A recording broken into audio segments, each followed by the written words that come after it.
warahmatullahi wabarakatuh. Perkenalkan, nama saya Peda Supriyandi, semester 3 dari Fakultas Hukum, kelas non reguler. Di sini saya akan mereview dari pertemuan pertama tentang hukum pidana lanjutan. Bab pertama itu percobaan atau fogging atau atem. Pengertian dan sifat percobaan. Pengertian atau definisi tentang percobaan tindak pidana tidak diatur dalam KUHP, tetapi dalam KUHP hanya ada batasan yang menentukan kapan ada percobaan dan menentukan syarat-syaratnya saja, yaitu seperti diatur dalam pasal 53 dan 54 KUHP. Pasal 53 KUHP berisi 1. Ayat 1, mencoba melakukan kejahatan dipidana jika niat untuk itu telah ternyata dari adanya permulaan pelaksanaan dan tidak selesainya pelaksanaan itu bukan semata-mata disebabkan karena kehendaknya sendiri. Yang kedua, maksimum pidana pokok terhadap kejahatan dalam hal percobaan dapat dikurangi sepertiga. Pada ayat 3, jika kejahatan diancam dengan pidana mati dan pidana seumur hidup, dijatuhkan pidana penjara paling lama 15 tahun. Ayat 4, pidana tambahan bagi percobaan adalah sama dengan kejahatan selesai. Pasal 54 KUHP mencoba melakukan pelanggaran tidak dipidana. Berdasarkan kedua pasal tersebut, maka dapat dikenakan sanksi pidana untuk tindak pidana percobaan. Tindak pidana percobaan adalah hanya untuk tindak pidana yang berupa kejahatan yang diatur dalam buku 2 KUHP saja. Sedangkan untuk pelanggaran yang diatur dalam buku 3 KUHP tidak dapat dikenakan sanksi pidana.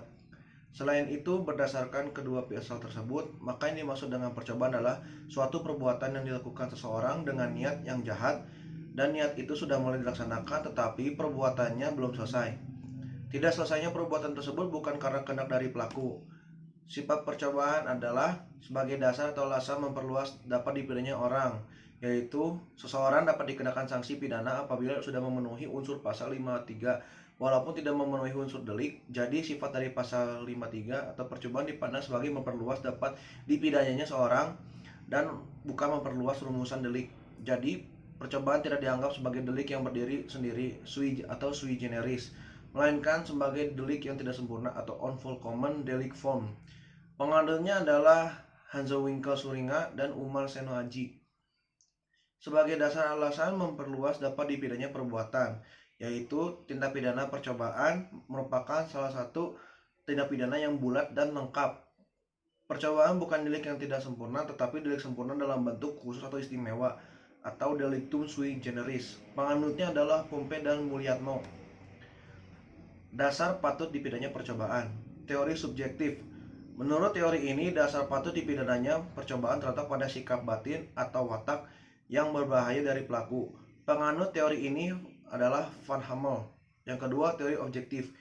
Teori ini pada dasarnya patut dipidana percobaan terletak pada sifat berbahayanya perbuatan yang dilakukan oleh pelaku. Teori ini terdiri dari teori objektif formil, yaitu perbuatan itu dianggap berbahaya terhadap tata hukum. Penganutnya Dunste dan Jefferbergen. Teori objektif materisi adalah menganggap perbuatan itu dianggap berbahaya terkadang kepentingan atau benda hukum. Penganutnya adalah Simons. Kemudian ada unsur-unsur percobaan. Unsur percobaan terdiri dari adanya niat, adanya permulaan pelaksanaan, dan pelaksanaan tidak selesai bukan karena kehendak sendiri.